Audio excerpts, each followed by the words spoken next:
What's going on, Raider Nation? Welcome back to the Silver and Black Lounge. I'm Raider Ben, and tonight is the night we've all been waiting for because tomorrow football officially begins. The Las Vegas Raiders rookies report to training camp tomorrow, and after months of free agency and draft OTAs, mini caps, and endless speculation, we're finally about to see the team take the field. Before camp officially kicks off, there's one major storyline that has Raider Nation talking. Fernando Mendoza still hasn't signed his rookie contract. Is it just routine business? Is there a holdup behind the scenes, or is there something fans should actually be paying attention to? We'll break down everything we know and what it could be heading into training camp. We'll also cover the biggest rookie position battles to watch, which rookies have the best chance to make an immediate impact, players who could surprise everyone, veterans under the most pressure, and the biggest storylines that could define the Raiders 2026 season. I want to hear from you tonight in the chat, Raider Nation. Should fans be concerned about the Fernando Mendoza contract?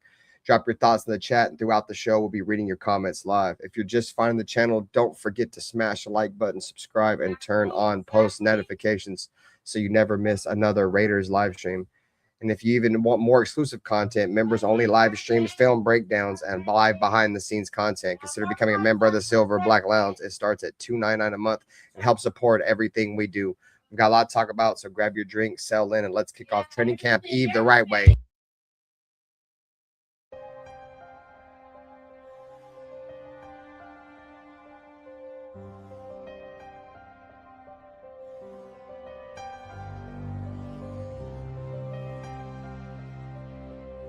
They didn't have to say much. This is the Raiders, you know. This is one of the most historic, franchises in the NFL with a great history that I want to be a part of. I want to be a part of furthering that history. When you say commitment to excellence, okay, and you look at the walls around here, and you look at the players on this wall, and there's a history. There's a history of Hall of Fame players here. There's a history of Super Bowls, and that's. And with all this situation and all this shit I went through, the biggest thing that I took from it is I don't give a what everybody has to say. Truly, I really don't give a. Play clock down to 1. Williams batted up in the air, and it is picked. Clear speed. He has been a beast. That this is a game psychologically of intimidation and of fear. I don't mean cowardly fear, but fear. But the Chargers and all those teams. No, to be honest, I don't like any of them. I hate all teams. The other team's quarterback must go down, and he must go down hard. But the Chargers. What I call the vertical game. We were going to stretch the field vertical. When we came out of the huddle, we weren't looking for first downs. We didn't want to move the chains. We wanted touchdowns. We wanted the big play, the quick strike. It's number one to say you want to do that. It's number two to say that you have the players to do it, but it's number three to do it. Hard. Try not to make mistakes, but don't worry about mistakes because there's only one thing that counts. Just win. Your commitment to excellence and your will to win will endure forever. You were magnificent.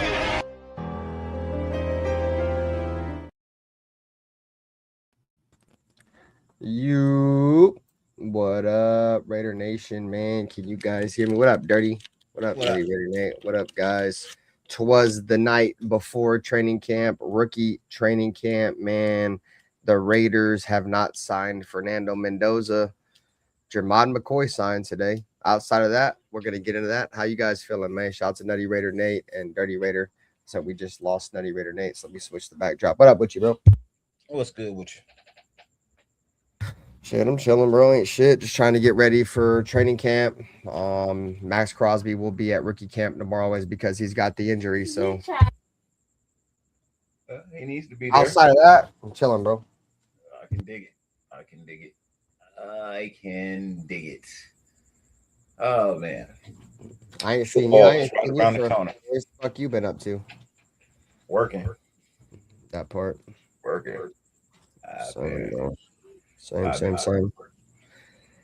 So, anyways, man, before we get into those in the show, man, shout out to the chat, bro. Whether you're watching on the Natural Born Raiders podcast, Raider Nation knows you're checking out, or Raider Nation Network, I should say, my bad, in the Silver and Black Lounge at Raider Ben, or if you're tucked in the box, man, in the Loaded Box Entertainment with Nutty Raider Nate, who should be back with us shortly.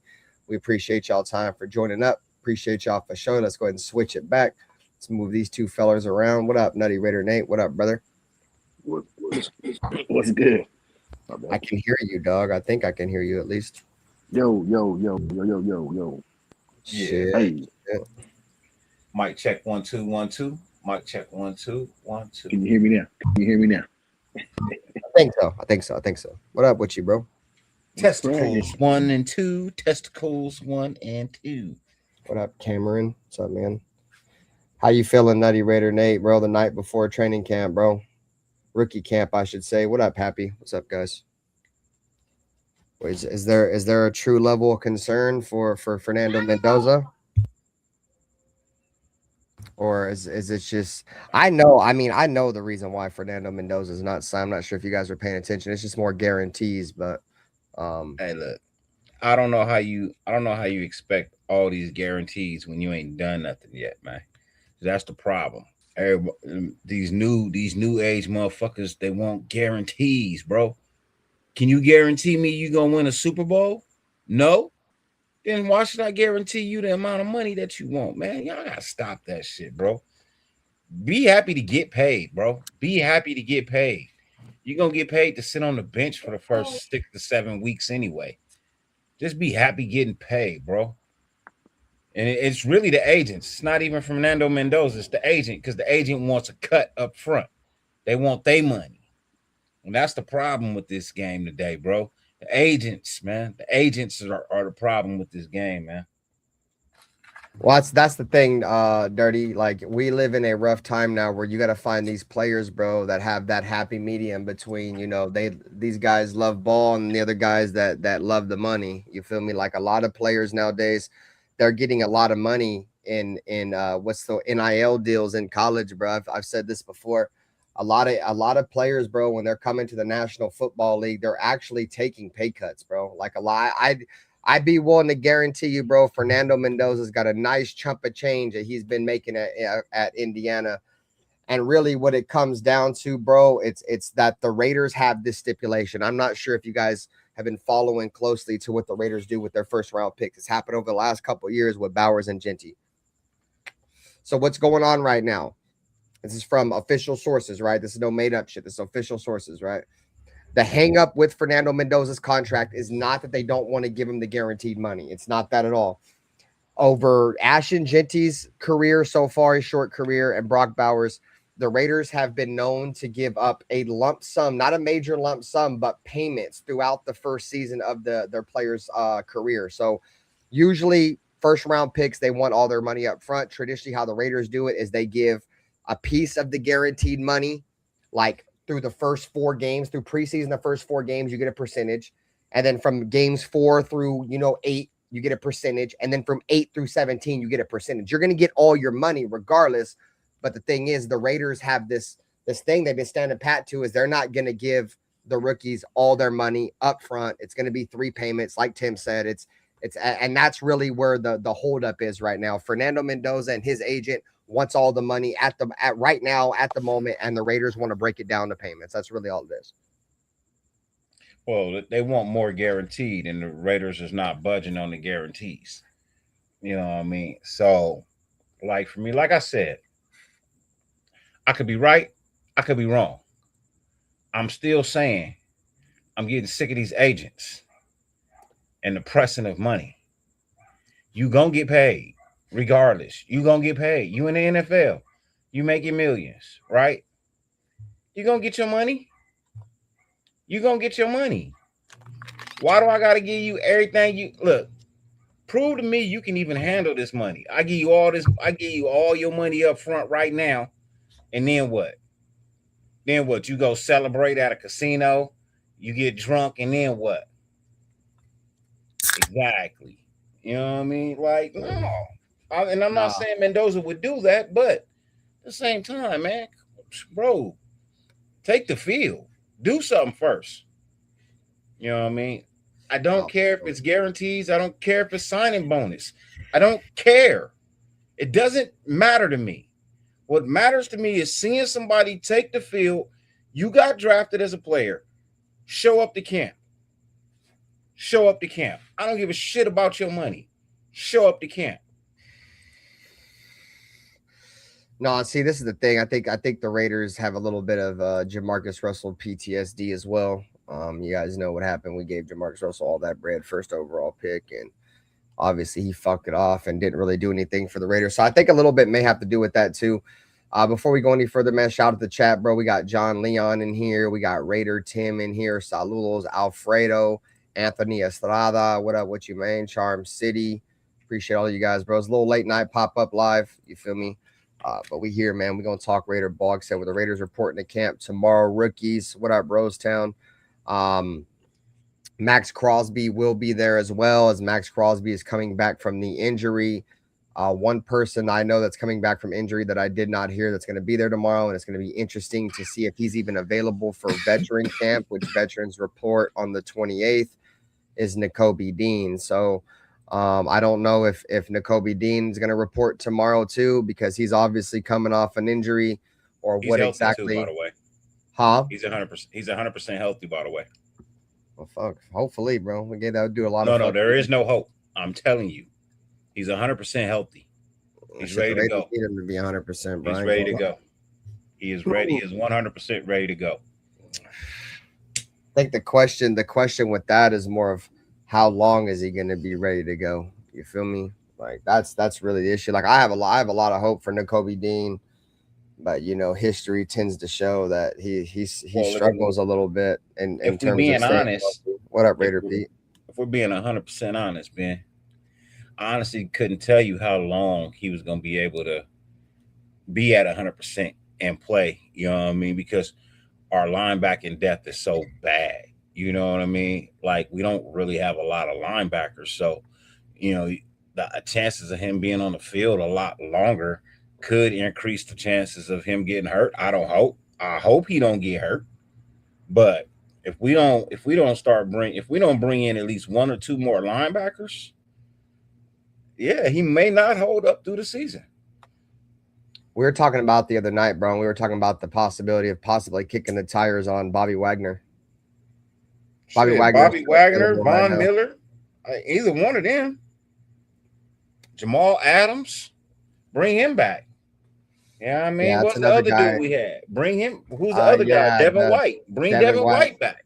Bro, we literally just had this same conversation yesterday on the show, bro. I'm definitely with bringing Devin White and Jamal Adams back just as depth guys, bro. Bro, we got two starting caliber middle linebackers, bro. If one of those dudes goes down, bro, we're stuck with Cody Lindenberg and Tommy Eichenberg, the revenge of the Bergs.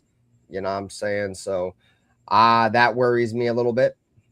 I'd be lying if I said it didn't worry me a little bit. I believe it was Tommy Eichenberg or was it Cody? One of them was really good on special teams. He was a Pro Bowler special team. I forget if it was the Leichenberg or the Eichenberg, but it was one of them. But, in terms of, putting starter reps out there for a significant amount of time, nah, bro, I'm not in on that shit at all. I do expect that the Raiders will kick the tires on a veteran linebacker. I do think there's probably going to be a couple more additions as we get into camp. So, but I definitely would be excited for like a Bobby Wagner signing. I get you on a Bobby Wagner. My only issue is Bobby Wagner is right around the same age as Jamal Adams. You know what I mean? If we're being honest. I mean, he's old as shit, but so is Von Miller. Von Miller old as shit too. Yeah, but if you look at it, younger than Von Miller, if I'm not mistaken. I don't know, but if we look at the two, Von Miller's not going to play linebacker. He's going to be closer to the line. He's going to be right there closer to the line. Either be opposite of Max Crosby or he's going to be, something. You know what I mean, in that capacity. But Bobby Wagner, now that's a different story, because I feel like at this point in time in Von Miller's career, he's okay with, coming off the bench. I don't think Bobby Wagner is.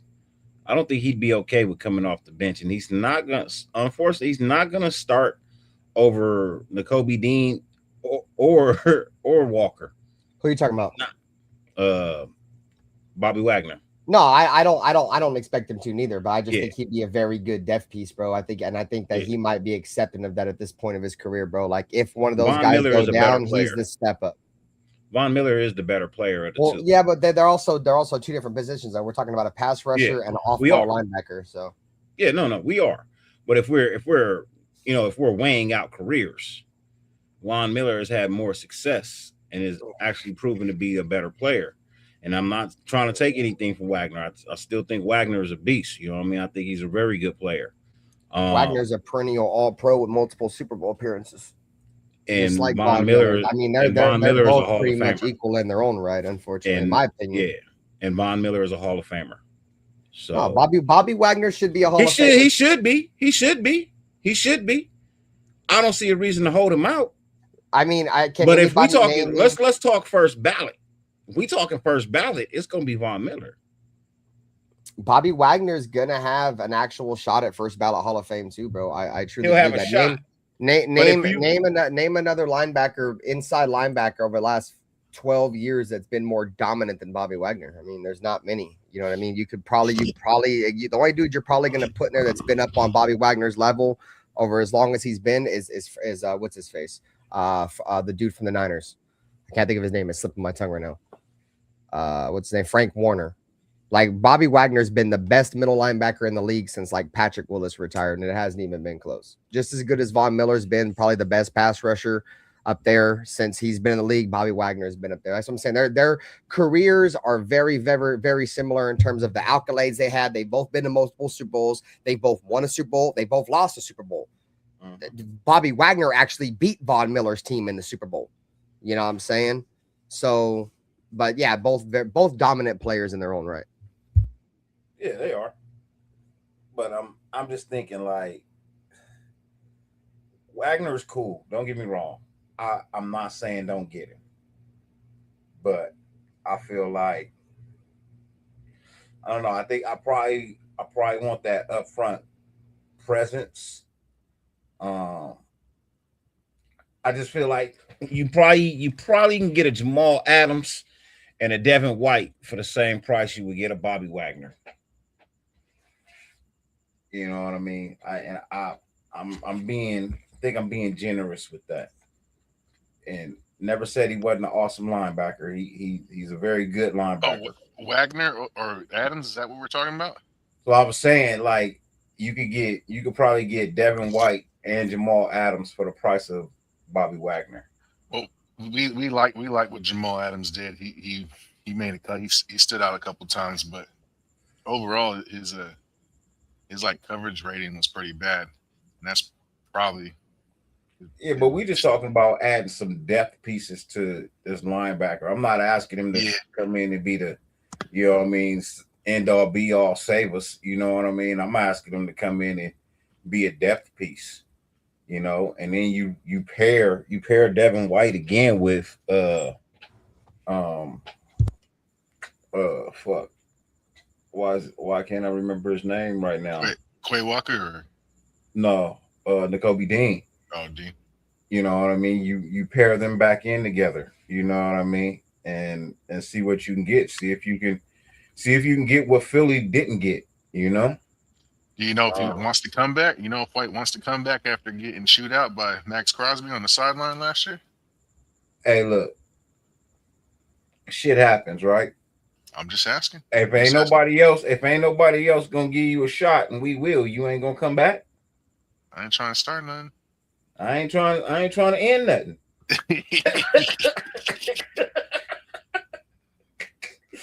What up, Raider Paul? What up, Raider Paul? What up with you, bro? What up, Alec M? What up, I'm just saying, like, you know, thinking of the money, you know, thinking if I can get two players for the price of one, you know, that's just my thought process. You know, I'm always about saving a buck and getting, you know, more in return. So I'm frugal as fuck. You ain't gotta tell me shit. I like to try and kick the tires on shit. Why you think I buy Ford vehicles, bro? I get more bang for my buck out of them. I get way more out of my Fords than I get out of anything else. You keep buying Fords because they keep breaking down. No, I don't. Bro, I trade. Baby. I'm Built not like a rock. buying them because they're breaking down. I trade them in. Built like a rock. I trade mine in every 4 You know years. what Ford stands for? Found on the road dead. Fucked over, rebuild, Dodge. First on race day. I'm a Chevy baby. Hey, that's fine. I just like trading mine in every 4 years for a new car. You mad at me? There definitely ain't nothing Be wrong mad with at that, me. bro. Shit. Everybody got something to say. You know what I mean? That's fine. My boy Anthony Hey, said, look. "Get you a Toyota." Ford A ain't lot it. of y'all got a lot of shit to say about Ford, and you over here fucking driving Geo Metros. And if you driving a Geo Metro, you need not speak to me if you anything that they don't even make anymore. If you drive anything that they don't even make anymore, if you in a Saturn, you damn sure can't speak to me. Bro, there's some people who have vehicles that can't even get on the freeway, dude, because when they go above 65, that shit like still bro, that shit's out, bro. Rattling. Hey, you could drive your 2025 Impala. I ride a 2023 Road Glide, amongst other things. So, you know, you talk about my cars all you want. That's fine. That's great. That's wonderful. I got 6 in the driveway. How many you got? Yeah, I got 6 in the driveway. How many you got? Yeah, exactly. That's the point. No, I'm just fucking around. I'm just fucking around. But no, you know, it's like, bro, like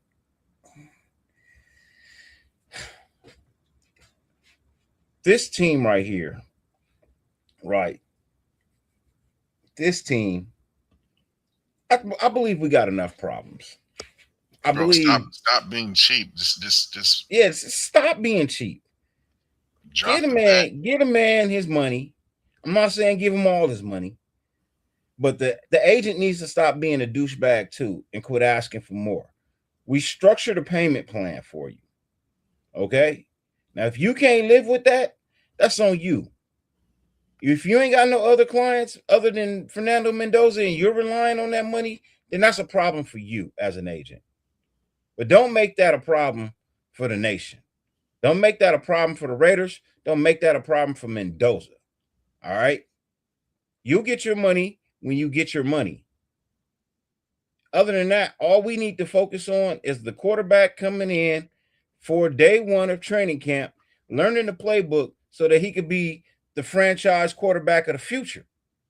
Now, if that ain't the game plan and you all about getting your money, then you know what? You are the puzzle piece that Mendoza needs to get rid of. You know what I would respect if Mendoza did? If showed up anyway. That too. He held in, and then also if he went and fired his agent. Yeah. Like, fuck out of here. I'm a Raider, baby. Fucking slowing up the process. You're fired. Alfredo, there's a BMW 330i in my driveway, so there are imported cars too. Don't trip. Motherfuckers should be worried about losing their job right now, losing the whole contract in general. In general. But fuck your 10%, 15% or whatever, bro. Like, you might just get cut off. You fuck my you shit might up. you might just get nothing. I respect the hell out of that. He'd be goated after that in my book. Bro, if he did that, bro, I'd be like, okay, yeah, let me get a Fernando Mendoza jersey. Yeah. I'd get a jersey if he fired his agent because he's fucking taking up time. Yeah. You know what I mean? That's some shit. I hope I wake up tomorrow. That's the news. Hey, look, can't nobody live on 4%, bro. Sorry. Ain't nobody living on 4%. I believe the minimum would be 5. You know what I mean? The minimum would be 5. You know, so that's just my thought process. Ain't no agents out here working for $100,000. They working for way more than that. He trying to buy a house. Agent trying to buy a house. He trying to pay alimony. Also, it's also the factor of he's not taking any endorsements or making like doing commercials and shit, and he's all football. So I feel like we gotta pay. But he already has an endorsement, so why he got to take more? Ain't he with Under Armour or Adidas? As far as I know, I heard he wasn't taking any endorsements. I believe he's either with Under Armour or Adidas. I don't know. Yeah, I believe he's with Under Armour or Adidas. Somebody clarify that.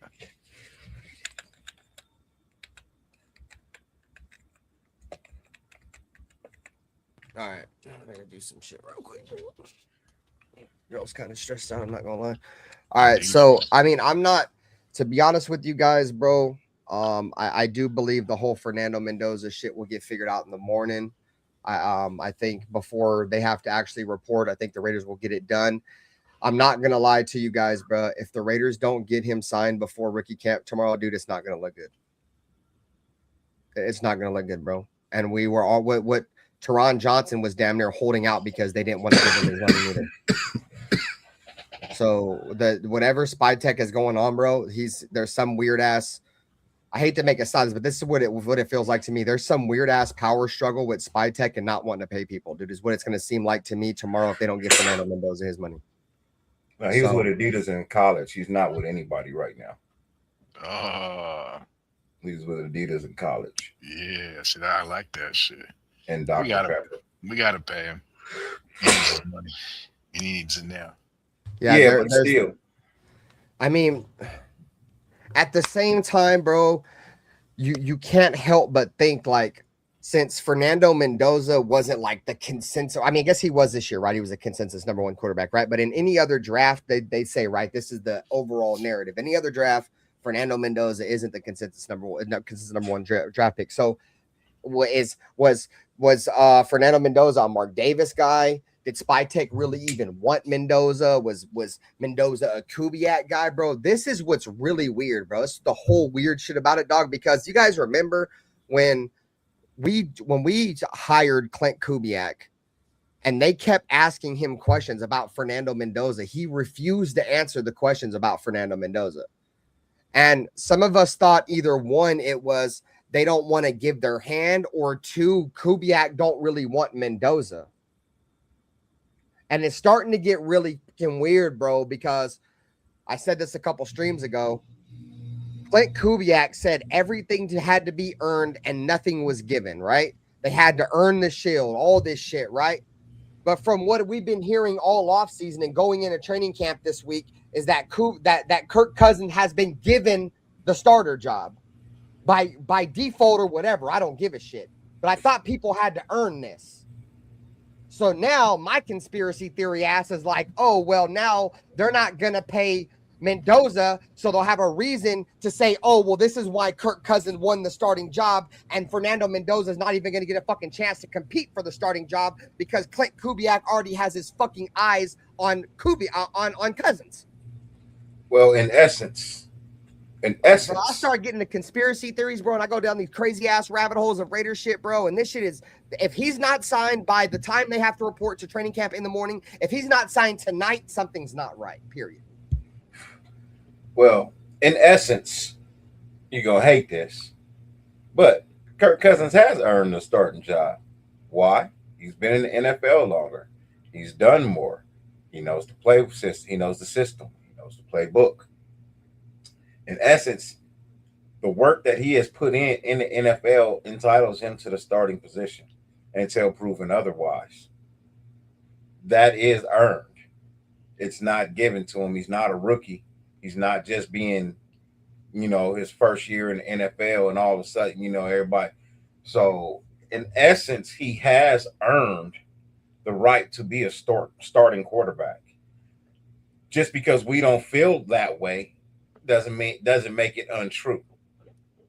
The fact of the matter is, I don't feel that way. I mean, he probably is good enough to be the starter. I just don't like the fact. I mean, because right there, Dirty, You just went on everything I just said. So pretty much he didn't have to really earn it except for the fact that what he's already done in the league, which was nothing with the Raiders. We've seen plenty of other quarterbacks come in and do other things for other teams and do nothing for the Raiders. So this dude hasn't done nothing for the Raiders yet. And you're on a team with the first overall pick that also hasn't done nothing. But your future is way more invested than number 1 overall pick that has done nothing. So you would think the logical decision would be to start the number 1 overall pick and see what you got. I mean, that's just me though. If he earns it, though, like I said, if that's where I fucked up with that statement right there. If Fernando Mendoza goes out there in training camp and in preseason and he looks significantly better than Kirk Cousins, there's no way you start Kirk Cousins, bro. There's absolutely no way. So even I don't care if it's rookies or not, bro. If he's outperforming this guy in practice, there's no way the guy that's outperforming the rest of the group doesn't get the starting nod because how you practice is what you put on game day. Well, from my understanding, Kirk Cousins has been outperforming Mendoza at camp. Reason being, where'd you hear that from? So, I heard it all throughout rookie mini camp that Kirk Cousins. Those are mini camps. Dirty Pad's about to get no. Hold on, listen. I also hold heard on. AOC was tearing it up. So that part. Shout out to AOC, my man's. AOC was tearing it up too. But here's the thing: both AOC and Kirk Cousins know how to play under center. Fernando Mendoza does not. He's struggling with playing under center because it's not normal for him. Yeah. I said this was going to be a problem before we even drafted him. Yeah. He doesn't sound confident when you know what I mean? So, yes, Kirk Cousins is technically right now a better quarterback. Fernando Mendoza has the possibility of being higher, you know what I mean, and getting better. But he's got to learn to play under center, bro. You know what I mean? What up with you, Reezy Rock? This is my thing, Dirty. It's like if and I get it, bro. So Black brought it to our attention. Shout out to Black, man. You feel me? He brought it to our attention that one day. And I didn't know that Matt Schaub was injured that year that Derek Carr came in. But even whatever, bro. I mean, Matt Schaub was still out there playing, bro. If dude, when Derek Carr came into the same situation as a second round pick, obviously a number 1 overall pick, but was coming to a situation where he wasn't expected to be the starter. He was expected to sit behind Matt Schaub as a second round pick and try to learn from the veteran quarterback. And whatever, injury, whatever, dog. I'm not saying injuries, but Derek Carr went out there and outperformed Matt Schaub all through the mini camps, all throughout the training camps, and then got in the preseason and outperformed him. So the point I'm trying to make is if I'm trying to win, bro, I want to win now. You feel me? And I want the quarterback that gives us the best chance to win now. But I also know that the Raiders are investing in the future because they have a young quarterback. But if the young quarterback can come out and outperform the veteran in year 1, and it gives the coaching staff the best opportunity to win now, which you have to win now, bro, for the most part in the NFL, bro, especially with the Raiders, bro. They turn coaches like the way I turn my draws.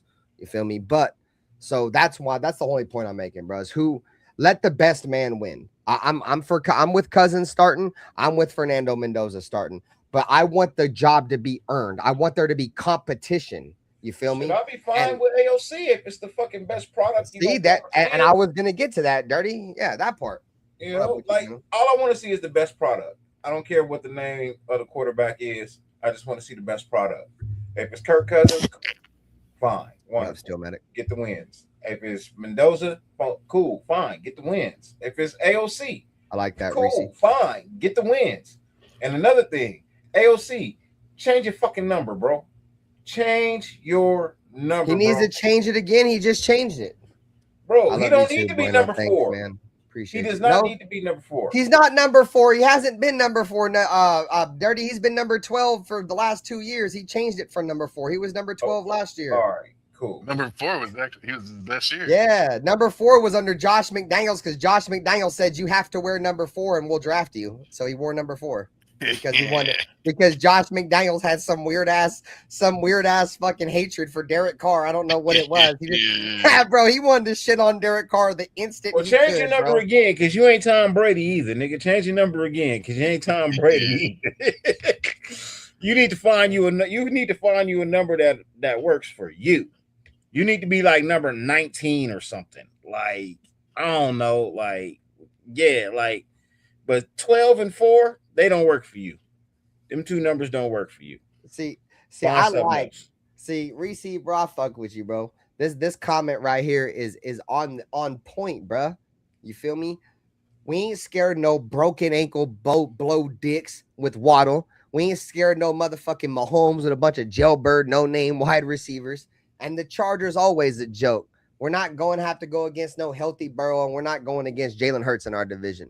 That's the thing, bro. You killed it, Reese, bro. That's the thing, bro. It's our division has talent, bro, but nobody in our division is scary. These kind of blow dicks with a fucked up ankle dog and Sean Payton, dude, we swept them the year before last year with a worse team. You know what I'm saying? We've been competing with Kansas City with Aiden O'Connell for the last 3 fucking seasons, and the Chargers are probably the only one that's got the upper hand on us, if any of them have. But we knocked them out the Chargers and knocked them out the playoffs and put 63 points on them a few years ago. So I love that comment, bro. We might not be the best team in the NFL and shit right now, or be one of the best teams, but this division don't scare any Raider fan, bro. And I'm with that, bro. For surely don't scare nobody Chiefs, over here. Kansas City Chiefs are 36-8 in the last 8 years in the AFC West. 36-8, right? They lost 5 games last year. To add to that, to make that 8, they were what up, Owls Ghost? They were 35. They were 35-3. They were 35-3 prior to the season. 35-3. So you say all this shit that you want to say, you ain't scared. But the niggas was 35-3 over 7 years. 8 years. Who are you talking about? You're lying if you're saying you was never scared of the Kansas City Chiefs. Chiefs. 35-3 on us. No, in the AFC West, period. Oh no, yeah. I mean, for the last few years, at 35-3, bro. That's fucking what? That's 38 games. They were 35-3. Because remember the same years that we was hell no, bro, because we was beating the fuck out the Denver Broncos, bro. We was like 12-0 on the Denver Broncos, 5-0 or some shit. Kansas City was 35-3. Oh no, for sure, Kansas City been beating our ass. I said Kansas City was 35-3. But what I was saying is, as of lately, though, Dirty, we've been able to compete with them. We're not talking about overall they've been beating us. I get that. We all get that. But right now, where the Chiefs are at right now, at fucking Andy Reid, that's one bite away from one more piece of Colonel's fried chicken to a fucking heart attack. You know what I'm saying? And Mahomes, who's not going to get any better. He just fucking destroyed his knee at the end of the season. He's not going to be ready by week 1. You know what I'm saying? Like, we can't compete with them right now, bro. This is the time to beat the shit out of them. And we've been beating them and having a chance to beat them with Aiden O'Connell, who a lot of people think isn't even a fucking starting quarterback in the league. So, do you honestly think Kansas City is going to follow up last year with a repeat?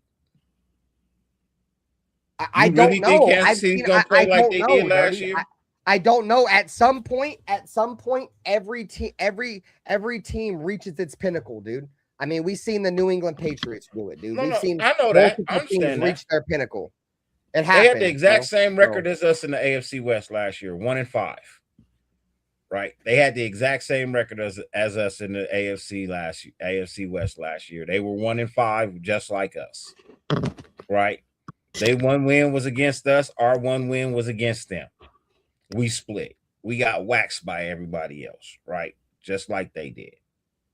So, with that, right? When you look at it like that, do you really think Kansas City is going to be 1-5 in the AFC West again? they're not, bro. They're talent wise, Dirty. I hate to say this. Well, I love to say this. I hate to say it because we're arguing about it, right, or debating, right? But their team, they don't have very much talent, Dirty. They just traded both of their fucking corners. One of them was an all-pro corner. You know what I'm saying? They have no wide receivers, dude. Rasheed Rice is probably gonna go to jail. You feel me? Like they got Kenneth Walker. Yeah, that's gravy and all. But what do you guys think the chances they are? got Kelsey. They got Kelsey, but Kelsey's pushing 40.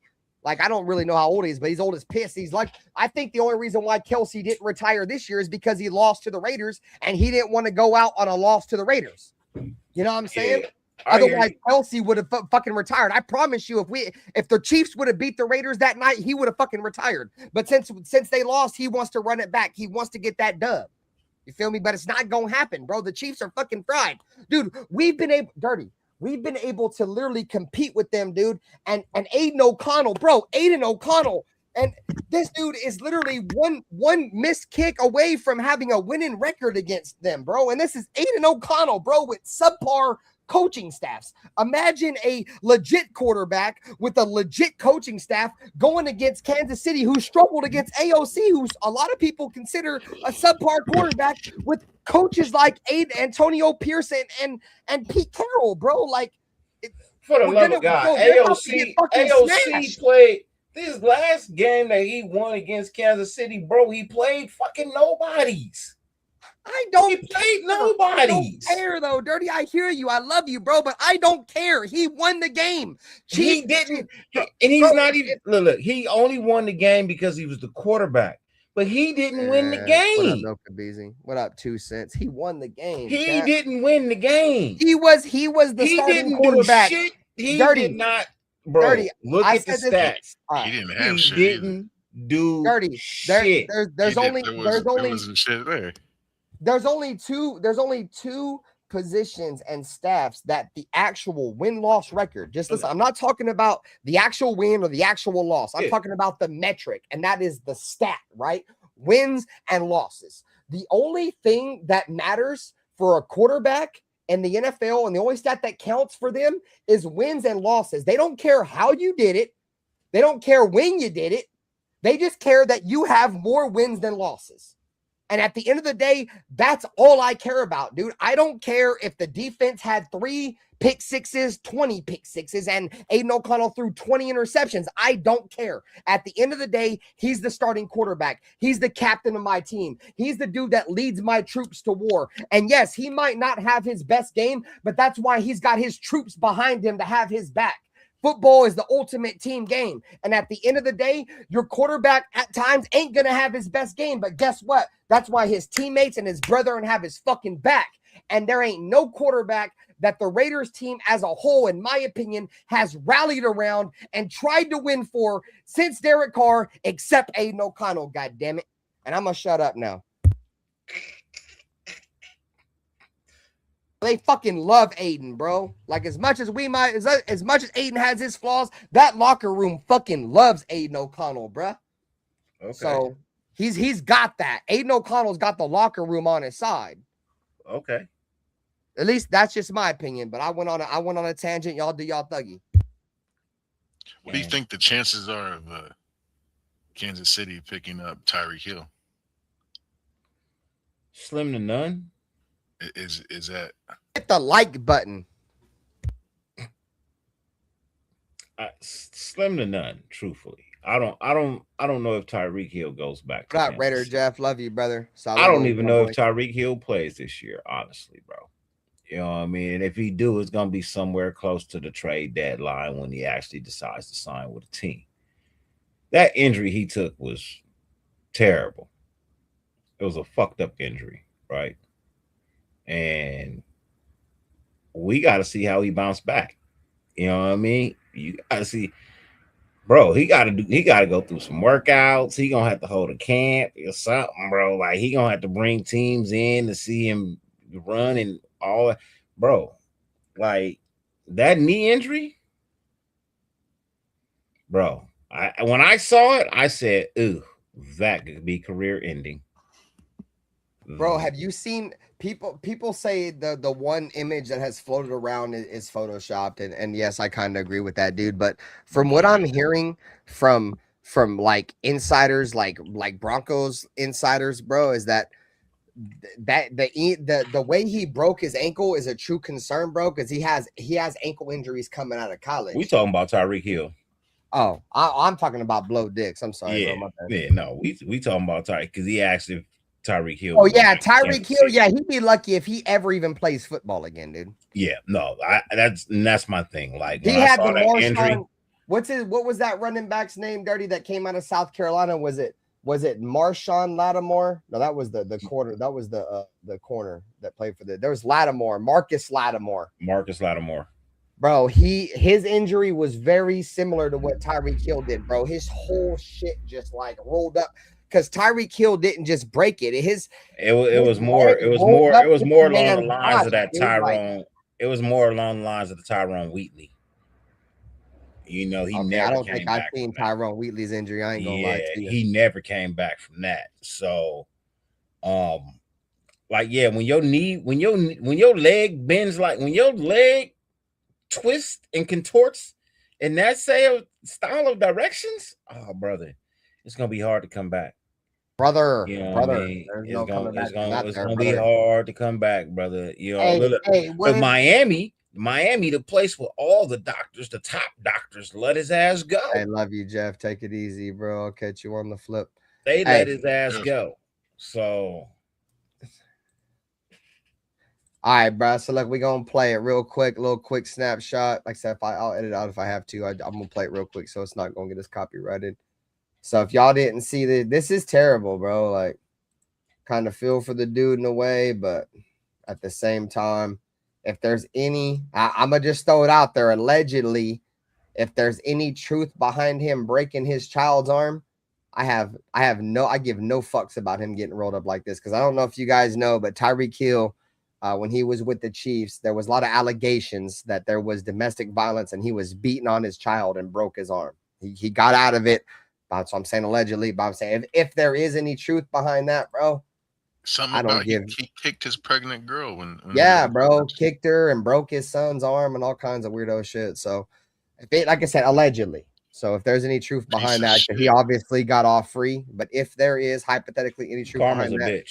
Whatever. That part, Dirty. Exactly. So karma's a bitch. Look, bro. Yeah. On a normal tackle. That's a normal tackle. Let me see if I can find a bigger screen. Okay, I don't like the short one. Because I got now on this one I can slow it down at half speed. So let's play this at like half speed. Make it full screen. Yeah, full screen it. Let's just put that. Let's put this just on the full screen.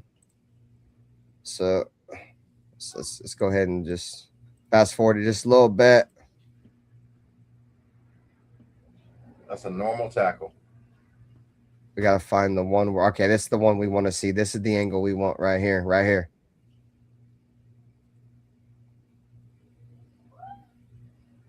Look at that. Look at his left leg. Pay attention to his left leg, chat. We're gonna rewind it. Left leg. He tried to plant. Exactly. It's his plant leg, chat. It's his plant leg. So look at the plant leg. It just buckles, bro. And it rolls, and it not only rolls, but it rolls in the same way of his body, bro, like the defender's body. Plant. Nope, this plant right there. Right, yeah, that plant right there, bro. So pull that down. That's tough. No, I dude on the sideline like, oh shit. Dude on the sideline was like, oh shit.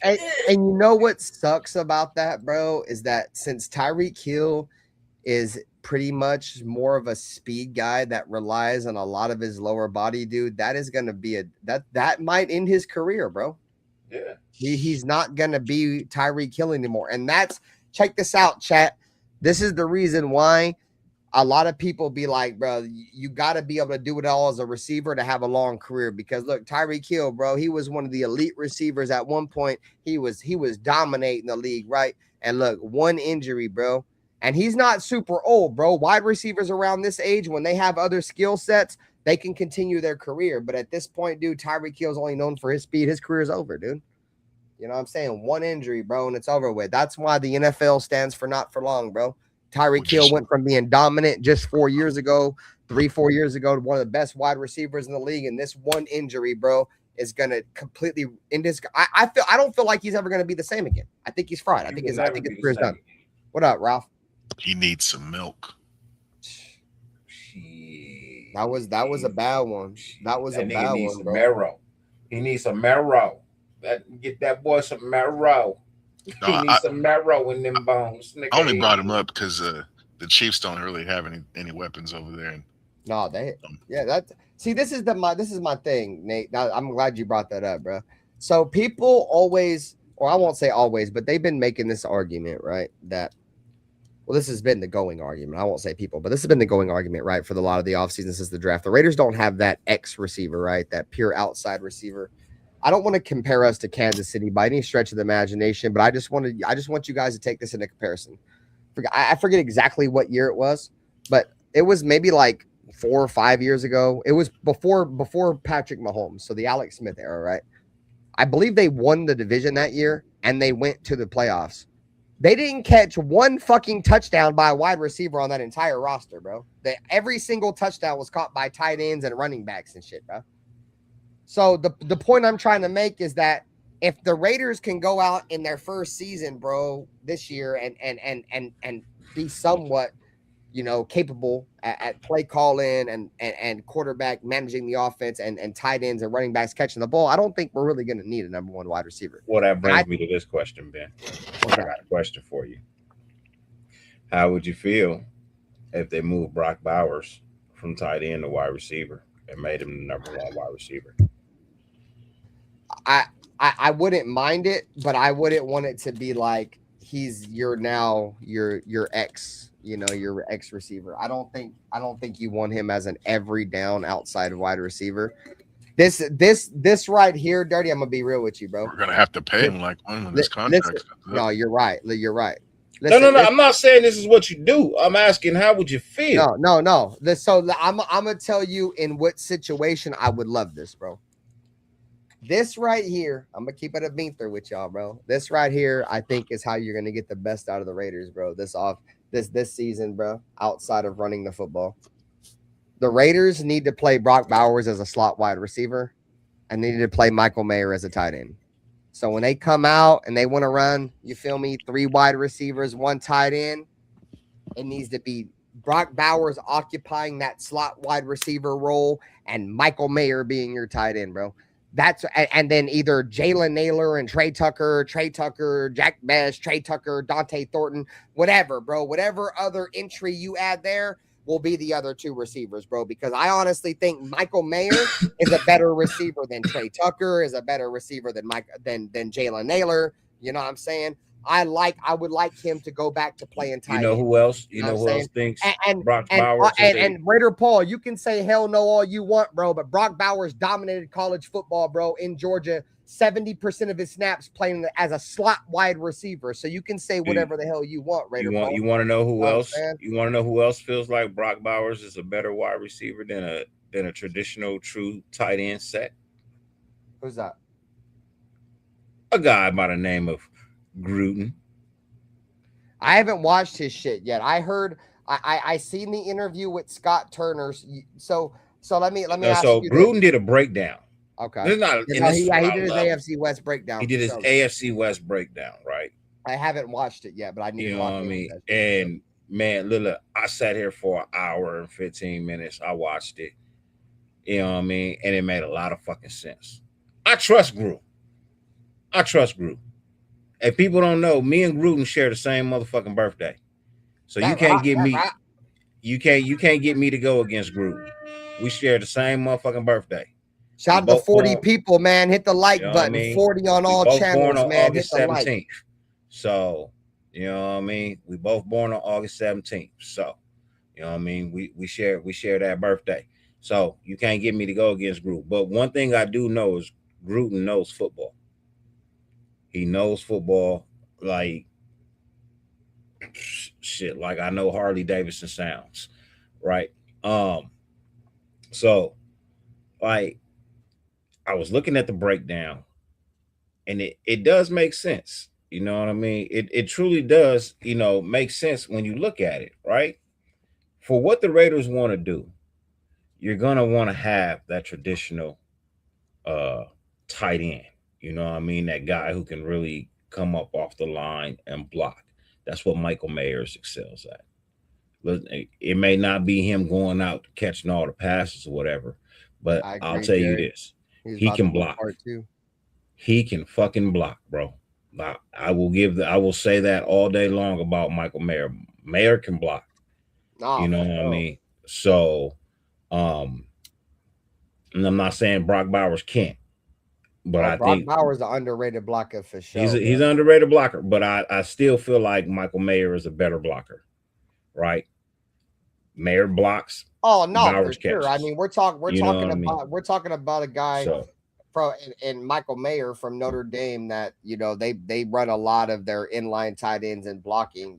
We're talking about that's the thing, Dirty. I tried to say earlier to Raider Paul is that obviously the Brock Bowers is going to be less of a blocker because he played the majority of his snaps in college as a receiver. So yeah. So you could honestly, I wouldn't be surprised if I seen Brock Bowers lining up as the number one wide receiver a lot often than not, bro. Just being honest, bro. you know what I think they're gonna do with him, Dirty? I think they're gonna Bring back Hunter Renfrow. Well, I like Hunter Renfro's wiggle, dude. Unfortunately, Hunter Renfro, I feel like if he don't run option routes, that's all Hunter Renfro's good at. You go back and watch his stint right there with the Raiders where he had all them receptions. John Gruden and Derek Carr, he ran nothing but option routes. That little zig weird ass cut that he did that lit up the NFL and had everybody hyped. Like Hunter, that was called an option. That's called an option route. Yeah, so what he did was he was reading the coverage on what the defense was showing him pre-snap. And when he thought it was man, he cut it on an inside slant trying to beat man the option route. And if you don't know what an option route is, chat, an option route is where the slot corner primarily or the tight end gets to run their route dictating off what the defense shows them. So he thought it was man. So he ran slant, bang. He seen that it was zone and he tried to bail. And what he did is when he bailed and he spun around, he just happened to be so agile. And that's one thing that Hunter Renfrow is extremely good at. He's agile as fuck. He was able to make 20 steps in a second and burn that man. You know what I'm saying? Paul, I don't know who Jalen Nelson is. I know who Jalen Naylor is. I know who Jalen Naylor is. Nelson, I don't know who that is. But, so, no, I like Renfrow, bro. But if he's not running them options and choice routes, he just don't got it no more, bro. But I do. I had a lot of respect for Renfrow and what he did. He was a system guy, bro. He's a system guy. So Josh McDaniel ruined him. Josh McDaniel ruined the entire team, bro. He ruined Waller. He ruined fucking Josh Jacobs for sure. Josh Jacobs got ran out the building by Josh McDaniels. That nigga ruined his marriage. So I mean, bro, thought he was gonna help the team, and nigga ruined his own marriage. I'd be willing to go out on a limb and say, chat, that if Josh McDaniels never became the coach of the Raiders and it was anybody else, we wouldn't have Ashton Genty right now, and Josh Jacobs would be on his second contract. I'd be willing to bet the bag on that, bro. Third contract. Josh, possibly even third. Josh Jacobs literally came out and told Josh McDaniels, if you guys don't know this, you guys can go back and watch the Super Bowl press conference that he had when he was asked the situation with Josh McDaniels. Dude, Josh Jacobs told them that you don't have to pay me shit. You can put my contract 100% based off I got to do this or I got to do that. And the Raiders were like, no. And Josh McDaniels was like, no. So fuck Josh. That is a piece of shit move, dog. On top of the fact, after you did all that, and destroyed our team on purpose, bro. He came in with that, and then went to the Patriots 2 years later and took them to a Super Bowl. Yeah, he came in, bro. That's like me getting offered a job I know I'm not qualified for. Exactly, I'm not gonna take that fucking job, bro. I'm sorry, I'm not qualified for it. I don't know how to do it. Why give up a job that I know how to do, that I'm good at, I get paid well for, to take the opportunity on something I know I'm never going to be able to do. Look, I know you're supposed to take chances on yourself, right? And you should say never, right? But at the same time, bro, everybody knows what their capabilities are, right? You know what your capabilities are. You can't ask me to go from being the guy who intakes patients to the guy operating on patients. I'm not qualified for that. I'm not qualified to cut you open and put stitches in you and get you right and get your heart moving. And well, I'm not trained to do that. That's not in my category, right? So you got to look at it the same way. Josh McDaniels knew. And look, I'm not saying you don't bet on yourself, right? But bro, he knew because we all knew. We all knew he wasn't cut out to be a head coach. We saw that in Denver. We saw when you backed out of the deal to coach the Colts. Whatever story you say happened on the plane, so the fuck what? Hey, old buddy was trying to get Josh allegedly. Irsay was trying to get Josh McDaniels to bang his old lady, dog. Hey, allegedly. Look, they was all high you on can make cocaine, you can make up all kind of stories because none of us was there to see it, right? He can make up all kind of stories and say, "Oh, well, this is what happened." We don't know that. We wasn't there. That's he say, she say. You know what I mean? All we know is your track record ain't been good as a head coach. Denver had a really good football team. You fucked it up. Denver went to the playoffs like the year after with Tim Tebow? Like, bro, I believe it was the year after, bro. They won that fucking playoff game against the Steelers with Tim Tebow bro. and Demaryius Thomas caught that walk-off. Bro, they were a playoff team before he got there. They were a playoff team immediately after he left. Hey, and old buddy, our new coach, man. Shout to Clint Kubiak. His father was on that Denver team that won that Super Bowl. You feel me? So as much as I hate Denver that won it, you feel me? The point I'm trying to make is our head coach comes from a pedigree of winning. He's seen what it takes, you feel me, to win a Super Bowl. Josh McDaniels should have never been the head coach, bro. Hey, and shout out to Gary Kubiak too, bro, because I remember a lot of the reason why I was worried that Clint Kubiak wasn't going to come to the Raiders, bro, was because Gary Kubiak was a Bronco. You feel me? Before that, he was a Houston Texan. Gary Kubiak revolutionized the outside zone running scheme, in my opinion, in what is the new age NFL. I mean, obviously, you're talking about Bill Walsh and the prior guys before him, right, that knew how to run outside zone, but that shit had kind of died off for a long time, and I felt like, fucking Kubiak, bro. His what's his name? Made Terrell Davis one of the best running backs ever. That's what I'm saying, bro. And he made Matt Shaw. I mean, not Matt Shaw, but Arian Foster. Arian Foster was one of the greatest running backs I've ever seen, bro. And underrated as fuck what he did for Houston, bro. But he executed that fucking outside zone running scheme to a T, dog. Gary Kubiak took that same fucking outside running scheme to Denver, bro, and just absolutely destroyed the league with it. Obviously, it wasn't all on Kubiak. He had a great defense around him, bro, but Tom Brady was in there firing that shit. I mean, it's just that zone running shit, bro, is something we're not good at, right? I get it, but we're getting a family tree of football knowledge that has historically ran the outside zone and the zone scheme in particular to a Super Bowl caliber level. So if I'm willing to put my eggs in one basket on any other coaching staff that we've brought in that has fumbled the bag trying to transition us from power to zone, I'm putting my fucking eggs in the basket of a man and a family that has traditionally had a very good Super Bowl winning historic turnover the league outside zone running scheme with the Gary Kubiak family, bro. Like the Kubiak family in general, Gary Kubiak, that's also tied to Kyle Shanahan, all these. Bro, they all run that shit extremely well, bro. The number one way to defend the 49ers, stop the outside zone. That's all they do, bro. And the Raiders are about, and I feel like that's how you beat teams, chat. You got to make teams defend the fucking edges, bro. If a team can't defend the perimeter, bro, expose it all fucking day.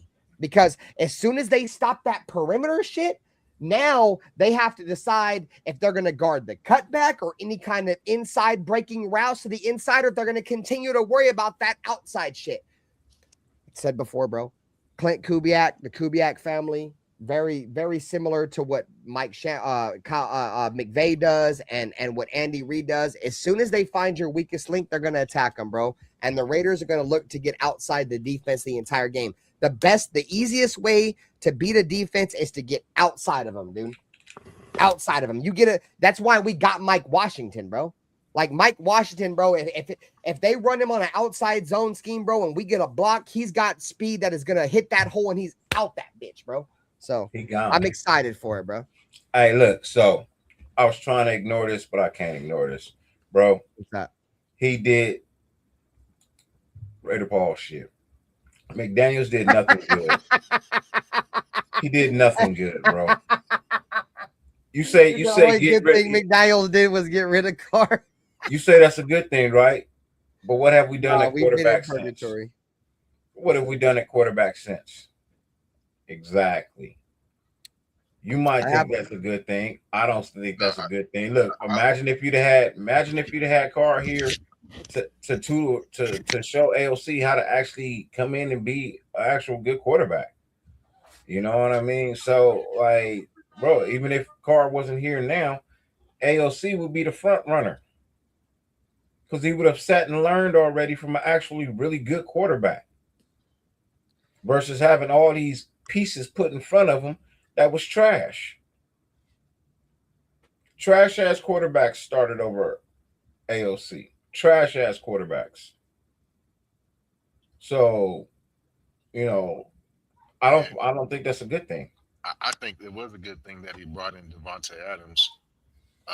It gave him a number one receiver, but it also kind of like, if you can't get it done with Devontae Adams, you ain't it, and we got to move on.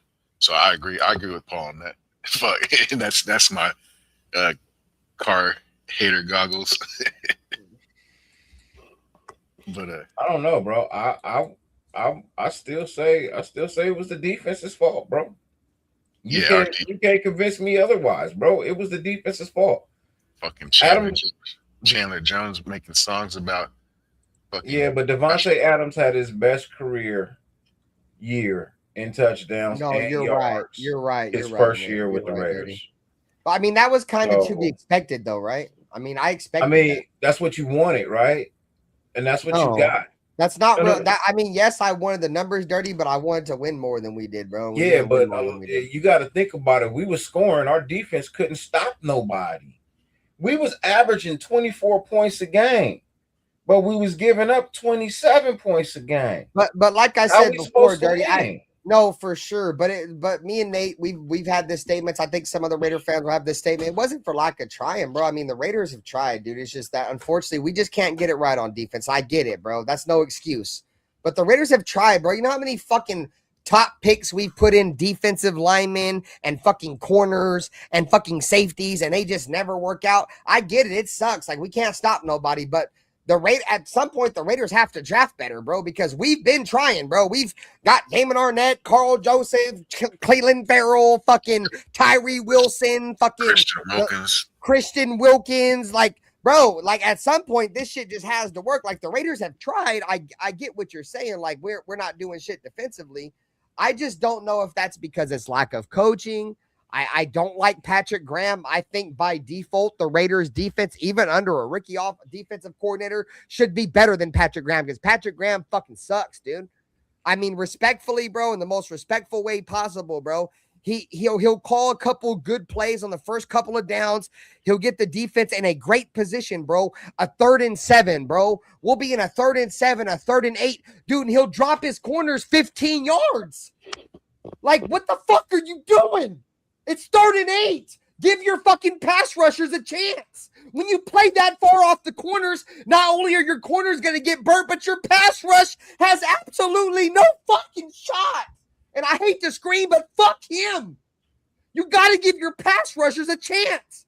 When you constantly play off that far, you're Max Crosby. Max Crosby's fucking lucky he had that many pressures, bro.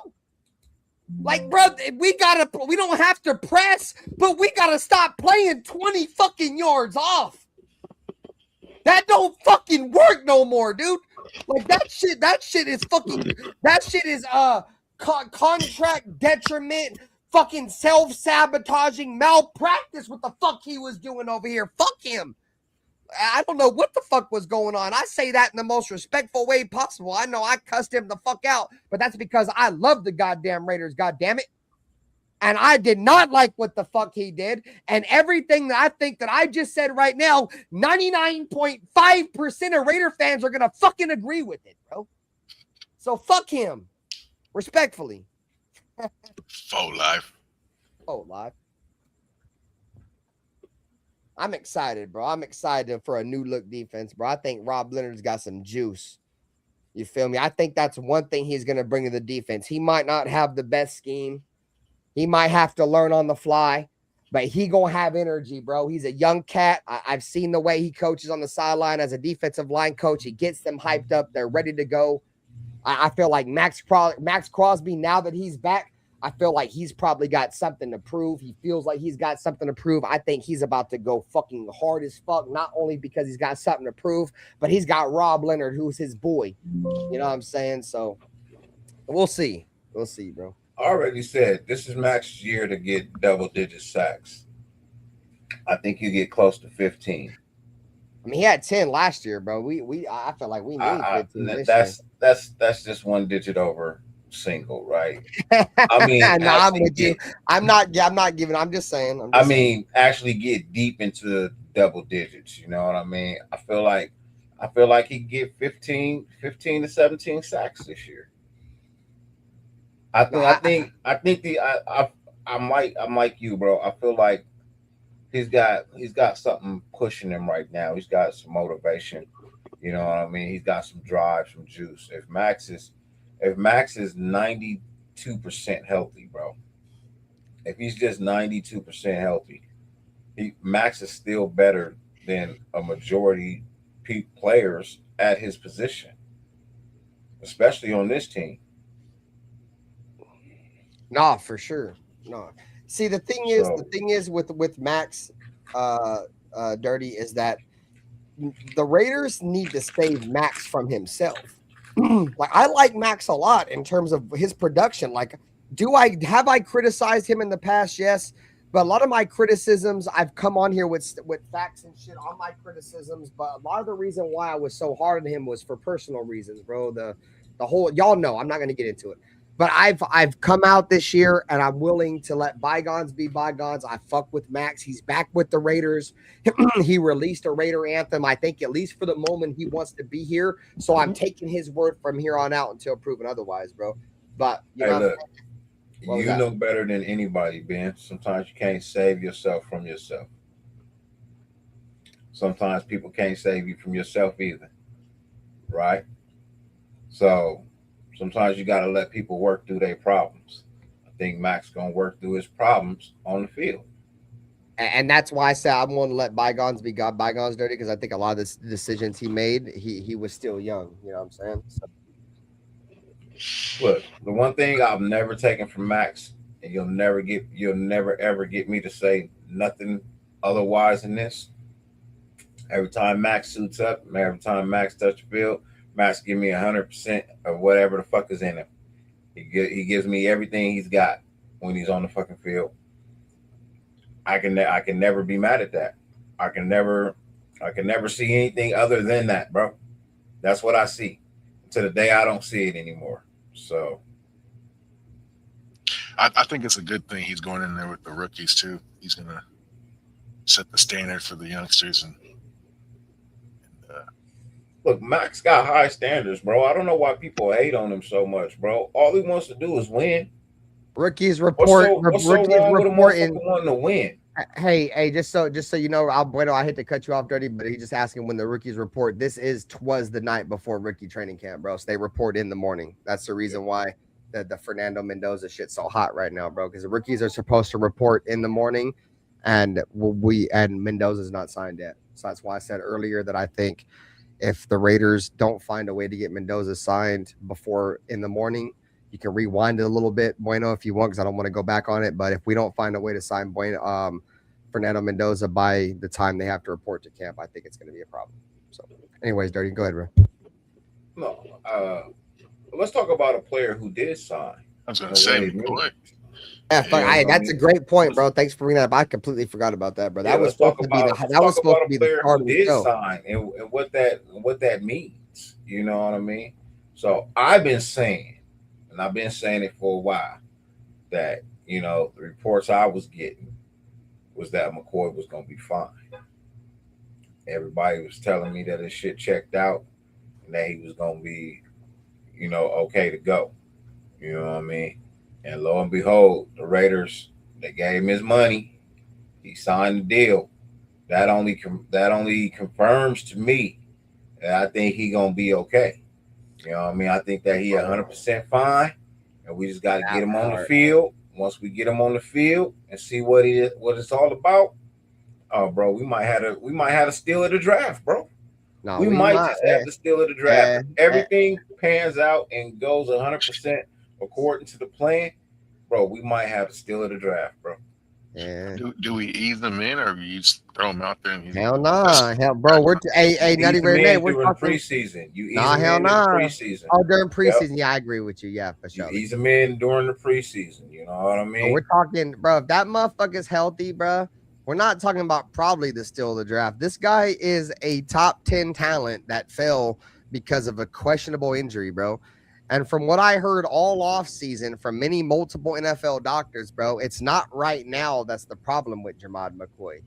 It's 3, 4, 5 years down the road is the issue with Jermod McCoy in terms of how his knee's going to react to that surgery. So that's why the Raiders gave him his bread, bro, because right now he's ready to play and he's going to fucking play, bro. I'm telling y'all right now, bro, even if we only get 2 or 3 years out of this kid, this kid has potential to be, one of the best corners for the Raiders in a long time. We're talking about probably since Namdi was drafted, bro.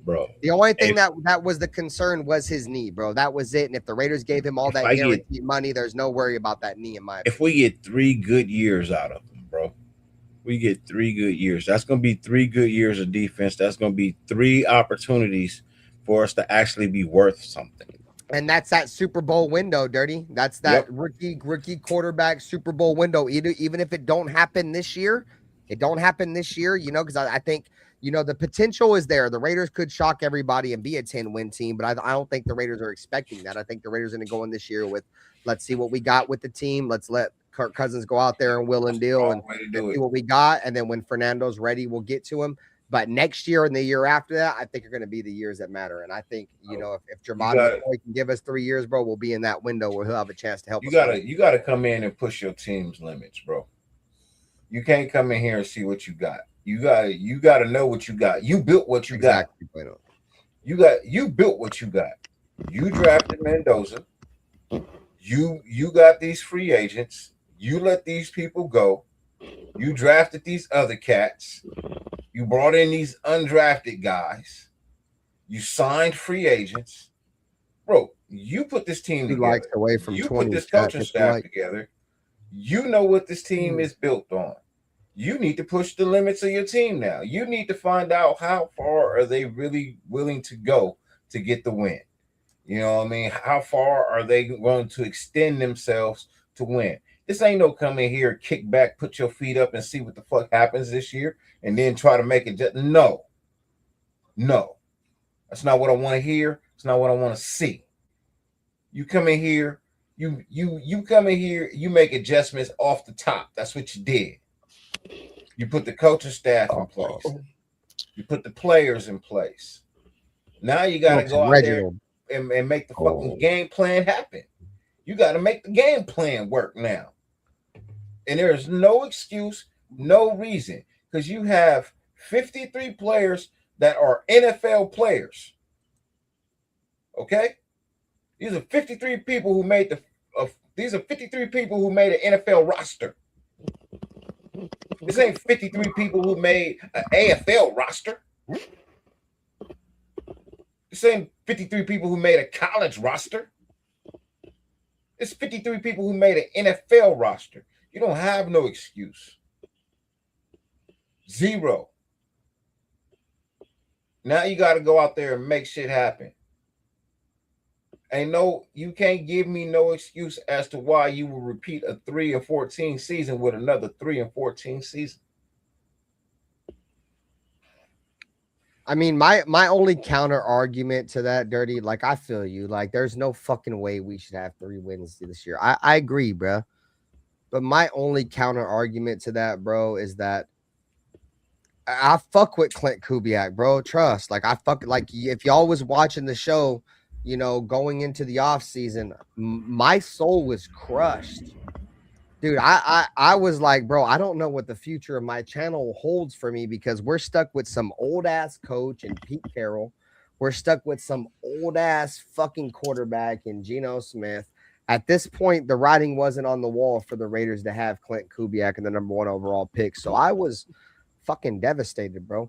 You know what I'm saying? So once the Raiders were able, you feel me, to get Clint Kubiak and Gary and the number 1 overall pick, it's brought me a little bit of hope. You feel me? Like I think the Raiders can win more than 3 games, but if history shows for like rookie quarterbacks, and I mean, so Kirk Cousins is probably going to be the starter, maybe whatever. Well, shit, according to Madden, we can win more than 3 games. Ain't we 3 wins right now? We're 2-1. We lost to New Orleans Saints. Yeah, see, you're 2-1 already. Come on now. For surely. But I'm just, see me, bro, like I try to go off what history shows, right? Because, they always say history tends to show the future in some aspects, right? So so even with Kirk Cousins, right? First year quarterbacks on a new team with a first year head coach that's never been a head coach with, a quarterback that is now like 30, 38, 37 that's coming off an Achilles injury, on top of the fact that we got, a new defensive coordinator with, a guy that's never called defensive plays. There's a lot of, top heavy rosterness and not a lot enough depth on the defense. The writing on the wall is that we're probably not going to be very good this year. But if we are, it'll anything more than 5 wins, I think we're going to be straight. Anything more than 5 wins. I mean, we can get 5 wins, but we got to see. Yeah, I'm with you, Fuentes. It's new scheme, new coaches. It's same Raiders. Hopefully this is the change. Hopefully again.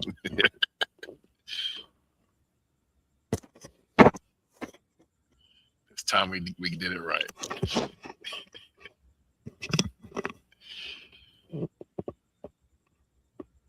Yo. Yo.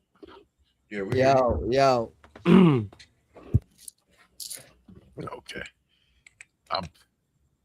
For me, I'm about done, guys. Y'all hold it down if you want. Yeah, I'm pretty much done too. Hey, Dirty, you got anything? You guys got anything you guys want to say on the way out? I'll probably be live tomorrow. Yeah, I do. So, Raider Nation, September 12th, opening weekend, Las Vegas. There will be a golf tournament on Saturday. I will be there. I will be playing. It's at the Legends Golf Course in Las Vegas. If you out there, slide through, say what's up. If you play, catch us at Raider Nation Golf Club on Instagram. Make sure you sign up there. Get your registration fee. It's $150 for hackers. It's $600 for a team of 4. Yeah, come rock with us. Let's have some fun. Hell yeah, I fuck with that, gang. I'm out this joint. Hey, shout out to you guys, bro. Hit the like button, subscribe. I'll probably be back on this joint tomorrow. If not, we back on this bitch with the podcast with 805 Raider, bro. Shout out to them, gang. Shouts out to them. All right, fellas. See y'all later, gang. Hit the like button. Peace. I'm gonna write it out.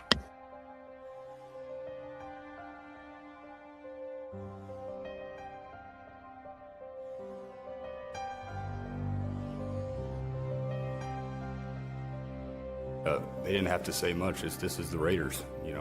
This is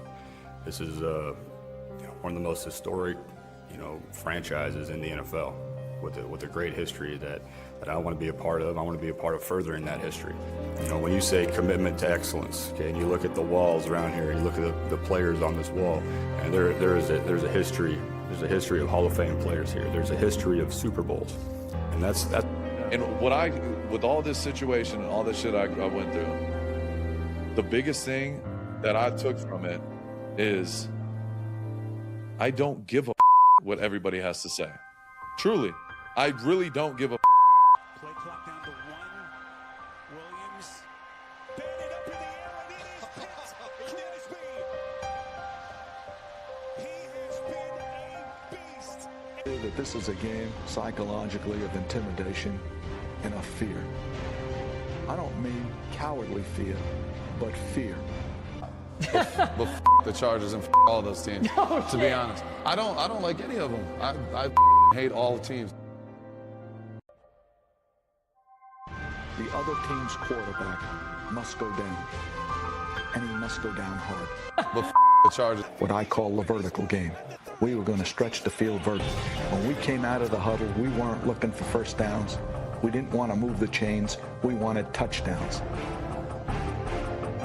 We wanted the big play, the quick strike. It's number one to say you want to do that. It's number two to say that you have the players to do it, but it's number three to do it. Hard. Try not to make mistakes, but don't worry about mistakes because there's only one thing that counts. Just win. Your commitment to excellence and your will to win